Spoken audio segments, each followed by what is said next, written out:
ষড়ঋতুর রঙে রঙিন আমাদের বাংলায় হেমন্তের প্রৌঢ়ত্বের পর এসে হাজির শীতের ধূসর বার্ধক্য। শীতকাল বলতেই মনে হয় পিঠে পায়েস, পিকনিক। আর ভোজন রসিক মানুষদের জন্য সুসময় এটা, কারণ গরমে হাঁসফাঁস করতে করতে খেয়ে যে সুখ নেই, শীত তা পূরণ করে দেয়। আমারও সেদিন অনেক কিছু খেতে ইচ্ছে হচ্ছিল, মাছ, মাংস, ডিম, ভাজাভুজি, এসব কিছু। হাতে 200 টাকা নিয়ে এত সব খাবারের স্বাদ কিভাবে পূরণ করব তা ভাবতে ভাবতেই মনে পড়ল নর্থ কলকাতার বাগবাজারের কথা।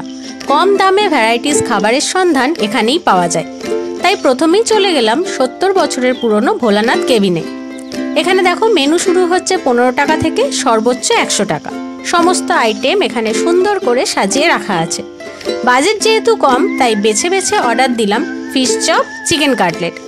পাশেই বেঞ্চ পাতা ছিল, সেখানে বসতে বললেন ওনারা, আর 5 মিনিটেরও কম সময়ে গরম গরম আইটেম সার্ভ করলেন। সারাদিনই বেশ জনসমাগম হয় এখানে। সকালে চা, কফি, ডিম টোস্ট, অমলেট, ঘুগনির জনপ্রিয়তা তো এখানে আর আলাদা করে কিছু বলারই নেই। এবার আসি খাবারের কথায়। কাগজের প্লেটে কাসুন্দি, শসা, পেঁয়াজ সহ সার্ভ করেছিলেন ফিশ চপ, যার দাম ছিল 20 টাকা, আর চিকেন কাটলেট, যার দাম ছিল 60 টাকা। প্রথমে ফিশ চপটা আগে ট্রাই করছি। বাইরের কোটিংটা বেশ পুরু, আলু, লঙ্কা, পেঁয়াজ দেখাই যাচ্ছে। তবে মাছের স্বাদ থাকলেও তার পরিমাণ কিন্তু খুবই সামান্য। মাছকে আলুর সঙ্গে স্ম্যাশ করে এটা তৈরি। আলুর পুরি বেশি বোঝা যাচ্ছে। কাসুন্দি দিয়ে ডিপ করলে খেতে মোটামুটি লাগলো। এবার নেক্সট আইটেম চিকেন কাটলেট। দেখতে বেশ মোটাসোটা, বেশ ভারীও, হৃষ্টপুষ্ট বলা যায়। এখানেও আউটার লেয়ার যে ক্রিস্পি তা বলবো না, বেশ মোটা। চিকেনের থেকে কোটিংয়ের স্বাদ বেশি মুখে লাগছিল। কিছুটা খেলে তবেই চিকেন কিন্তু মুখে পড়ছিল। এই যে দেখো, চিকেনটাকে একরকম পেঁয়াজ, লঙ্কা সব দিয়ে একটা মোটা রকমের কোট করে তার ওপর বিস্কুটের গুঁড়ো লাগিয়ে ভাজা হয়েছে। স্বাদ যে খুব ভালো সেরকমও না, আবার খুব খারাপ সেরকমও না, এটা ওই মোটামুটিই লাগলো। এখানে সব মিলিয়ে আমার খরচ হলো 80 টাকা। 200 টাকা থেকে তাহলে থাকলো 120 টাকা। তবে এখানে চিকেন, ফিশ দুটোই কিন্তু খাওয়া হয়ে গেছে।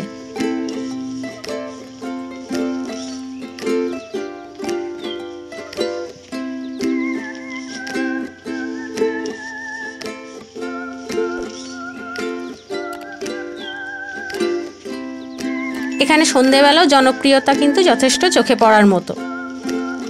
এরপর এখান থেকে হাঁটতে হাঁটতে চলে গেলাম নীলাচলে। সন্ধেবেলা ওখানে মাছের কচুরি খাবো না তা কি হয় নাকি, তাই অর্ডার দিলাম 1 প্লেট কচুরি, যেটার মধ্যে 2 পিস থাকে। দাম নিয়েছিল 50 টাকা। আরও অনেক লোভনীয় পদ থাকলেও সেদিন আমার বাজেট পারমিট করেনি, তাই আর বেশি কিছু অর্ডার করতে পারিনি। কিছুক্ষণের মধ্যেই গরম গরম ফুলকো ফুলকো মাছের কচুরি এসে হাজির, আর তার সঙ্গে ছিল আলুর তরকারি আর পেঁয়াজ কুচি। লোভও সামলাতে পারছিলাম না, আবার এতটাই গরম যে খেতেও পারছিলাম না। যাই হোক, শেষমেশ ছিঁড়তে পেরেছি। দেখো, ভালো করে দেখাচ্ছি। ভেতরে মাছের ঠাসা পুর দেওয়া, গন্ধটাও কিন্তু দারুণ। এই দেখো, পুরো পরিষ্কার বোঝা যাচ্ছে কতটা পরিমাণে মাছের পুর দিয়ে তৈরি এটা।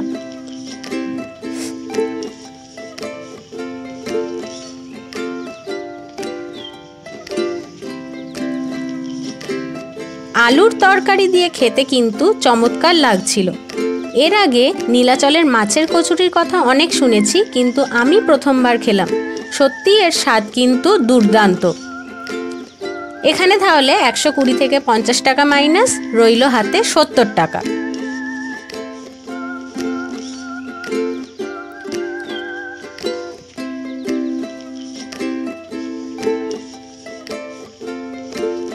এই টাকা নিয়ে এবার গেলাম পাল ইটিং হাউস, যেটা গণেশদার দোকান নামে বেশি পরিচিত।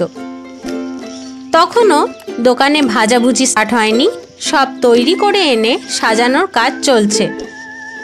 তাই বললেন একটু অপেক্ষা করতে। আর অপেক্ষা করতে করতে ততক্ষণে মেনু কার্ডটায় আমিও যেমন চোখ বোলাচ্ছিলাম, তোমাদেরও তাহলে একটু দেখিয়ে দিই।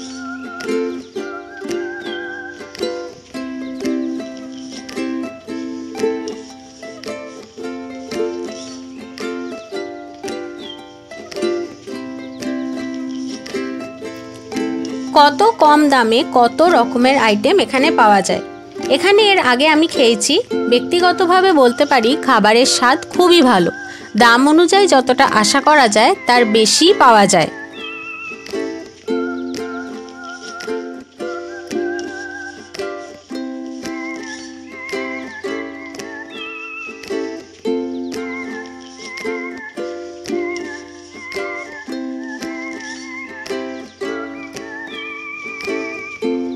অর্ডার করেছিলাম ডিমের ডেভিল, যার দাম ছিল 15 টাকা।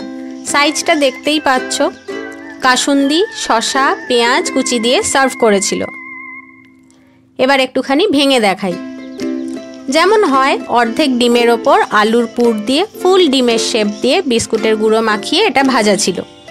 আর খেতে কিন্তু দারুণ ছিল।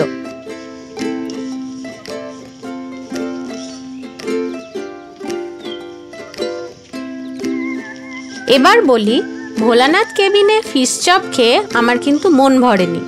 তাই এখানে 15 টাকায় ফিশ পকোড়া দেখে সেটাও কিন্তু আবার অর্ডার করে দিয়েছিলাম।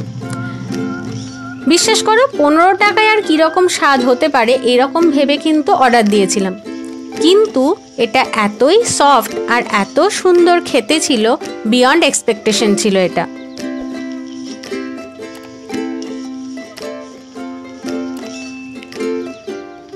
$70 টাকা থেকে খরচ হলো 30 টাকা, হাতে এখনও আছে 40 টাকা, কিন্তু পেটে আর জায়গা ছিল না।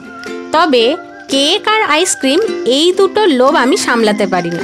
ফেরার পথে মিও আমরে থেকে তাই ভাবলাম মিষ্টি মুখ করে খাওয়া কমপ্লিট করি। তাই নিয়েছিলাম 40 টাকার হেজেলনাট পেস্ট্রি। আমার তো পেট মন দুই খুশি। তোমরা যদি খুশি হও তাহলে লাইক করে চ্যানেলটা সাবস্ক্রাইব করে দিও। আর কোন কোন দোকানে কি কি ভাজাভুজি ট্রাই করবো সেটাও কমেন্ট করে জানাতে পারো। Thank you.